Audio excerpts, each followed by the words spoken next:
Welcome everyone to being at home with George during COVID, and this is the New Year's Eve edition. So we're ending one year and moving into the next year. And I like to start off. I always start off the program talking about the intention of creating the possibility of being able to embrace whatever the pain, hurt, or whatever comes, frustration, and at the same time generate the hope. And so we've been talking about that all year long. So I want to talk about 2020 and recap in 2020. And it's interesting because yesterday morning I woke up and I didn't really, it's one of the few days I didn't have clients or anything. It was kind of my me day, Wednesdays. And I woke up yesterday morning and I was dragging and I was debating, well, should I go back to bed for another hour? Because I had another hour I could sleep. Or should I get up and get started? And so when I got up and I checked my iPhone, and I usually get a text from my cousin every day, some religious text about connecting with God or whatever.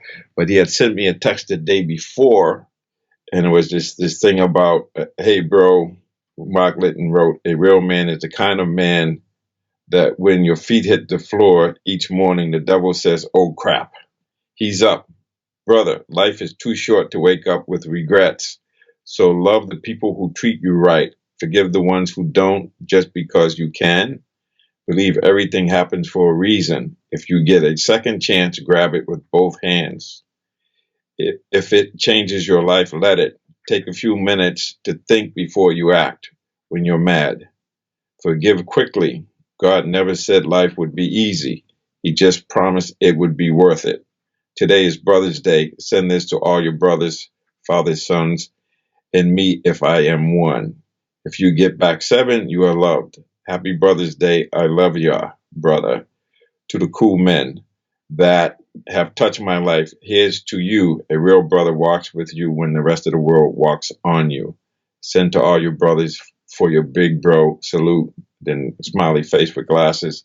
Take clear with sunglasses. Take care. And so I came down and I started sending that text to folks, and then I realized how much energy I had access to. And then I was reminded, I reflected on the fact that 2020 was coming up on, well, I guess it's 36 and a half years now, coming up on recovery. And when I was first got in recovery, my butt was dragging every morning, and I had to really generate the hope. I really had to read stuff, meditate, pray, and really work on changing my mindset. And I was reminded, even though I'm usually pretty good, yesterday it was a revelation once again that what I did back in July 1984 was what I have to do now, which is I have to generate, I have to connect to power, I have to find myself. And the way I find myself is by forgetting myself in service, by reaching out to others, telling people I love them. Has anyone told you today that they love you? And just things like just really connecting and recognition of the fact that, yes, I can change my attitude. I can change how I see things. Doesn't matter how I feel or what I'm going through. I get to choose my response to it. I get the opportunity to generate hope. And in this case, it's just reaching out to folks on my phone. But I do that with these YouTubes that we create. I send them out to people. I wish people Merry Christmas, Happy Father's Day. It's just something, just reaching out to someone and telling them that they matter and that you appreciate them for who they are. And so I was doing this, and then it's interesting because I've been fortunate. I've had issues, health issues, and whatever. And I went to chiropractic yesterday. I drove to chiropractic, and I've been doing chiropractic. I've been getting chiropractic treatments since 1975. It's been 45 years. So I go into the chiropractor's office, and it's kind of like one of my bros would go in there, hey, what's happening? And see a family with her sons I hadn't seen in 10 years when they were little boys. Now they're grown men, and saying, hi, how you doing? Obviously, we had masks on and we were social distancing. But I found myself when I went to lay down on the table to get a treatment, I said to my friend Mark, my mojo is on the go-go. In other words, everybody has a mojo, but I got to put it on a go-go. I have to generate it. And by the time I left that chiropractic office, I was fired up and ready to go. I was fired up and ready to go. And that access to power is available to all of us through how we see things, how we use our thinking, for me, it goes back to my first days in recovery where, service, we talk about personal recovery, service, and unity. And that's what it comes down to. I have to forget myself to find myself and think about, okay, I'm not running away from my pain. I'm embracing it. And at the same time, how do I generate hope? Sometimes that is simply just doing the little things like reflecting on what I'm grateful for, sending a friend a message or getting a message from another friend saying that they care about me, they love me. In this case, it was my cousin Tracy. And then just sending that out, and what I got back, I got way more than 7 back. It was amazing, and I'm sure I'll get more back because some of us get so tied up we don't respond to communications until the weekend when we have some time to just sit and think. But it's not so much whether people respond; it's being able to generate it. And I'm usually pretty happy, but yesterday it was dragging, and maybe it's because of all the stuff that's going on, and we're moving towards 350,000 people dead and 20 million people infected with COVID. But I like to say, even though COVID's going on and we know about it and the people are dying, those numbers are happening every day anyway, between other things, through starvation, through some wars and some other stuff. I'm not minimizing it, but people are dying, people are suffering all over the world. And so for me, it was really just reflecting and thinking about, okay, how I generated that. But then when I look at this year started off in January with me being at the University of Richmond doing some programs with student athletes and the school in general, and getting a text message about Kobe Bryant passing away. So in January, Kobe Bryant passed away. Dear friend, of course, he's a dear friend to everybody, the Black Mamba. Then my sister passed away.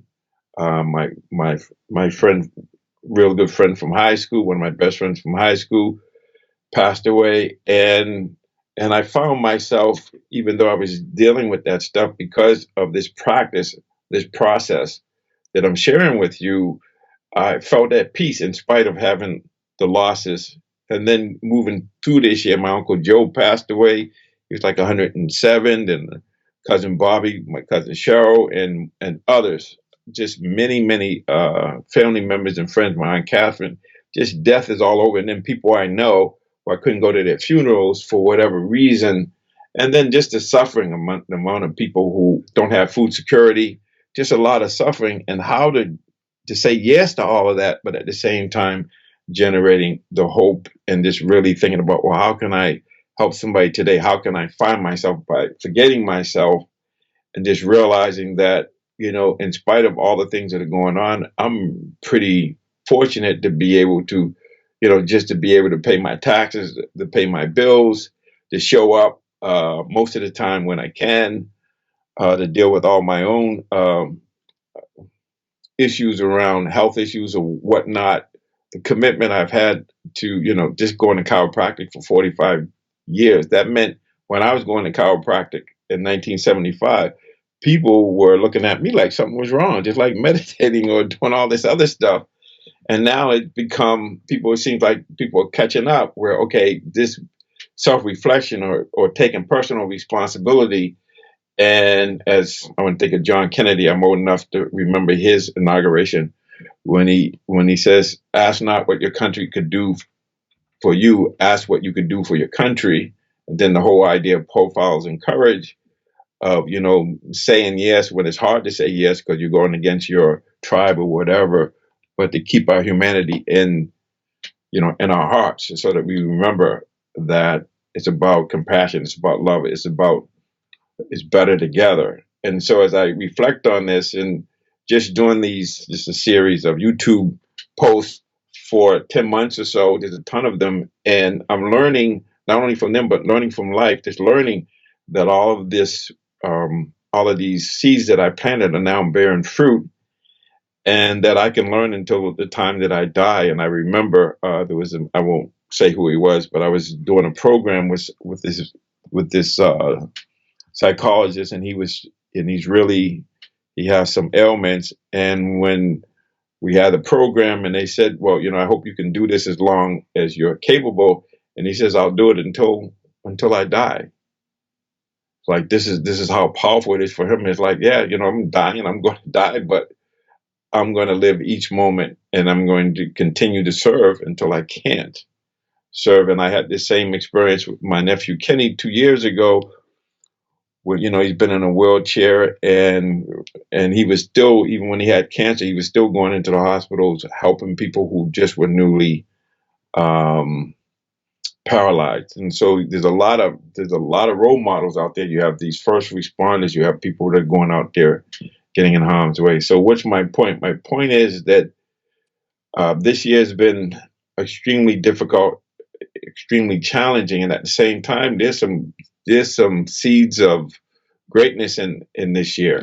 The idea that I feel like, in spite of all of that, or I'd say because of all of that, I feel like I've grown spiritually, mentally, emotionally. Not so much physically. I think I'm going the other way physically, but but in terms of the spirit and the heart and mentally, yeah, I'm continuing to grow, and I could see that. I read my book 42 times, and that's the other thing. I'm reaching out to people reaching out to me that are really using this time to really blossom. And so it's when in this adversity is where our latent abilities come to fore, and that's what happened to me, whether it was my recovery or getting diagnosed with type 2 diabetes or sleep apnea or any of those things, that it was an embrace of, yes, okay, this is what's happening, and what can I do about it? And how do I generate hope? How can I, even if I don't do it for myself, how can I lead for others? And so I don't know if I want to say too much more than that, but it's been an amazing year, and I'm looking forward to an amazing 2021. And no matter what happens to me, no matter what happens, I get to choose how I'm being. And I'm reminded of what Viktor Frankl says is, when we find meaning in suffering, it ceases to be suffering. And so now is the time for everybody to step up and do their share, whether it's social distancing or wearing a mask, just reaching out to someone and telling them how much we love them, how much we care for them. And even though we may not have much, can we focus on what we do have? And as my friend Jon Kabat-Zinn is fond of saying, as long as you're breathing, there's more right with you than what's wrong with you. And I'm sensitive to the fact that this COVID disease is a disease where you're not able to breathe, you're not able to use your lungs and your heart and that sort of thing. And so can we really, like Thich Nhat Hanh talks about the non-toothache, so can we shift that into the ability to just breathe in and breathe out without a lot of strain, and have that be our gratitude, that the fact that we can breathe and we can just be here and interact with each other in a way, maybe we're not where we want to be, but we are in a place where we can make a change, and the change starts with me.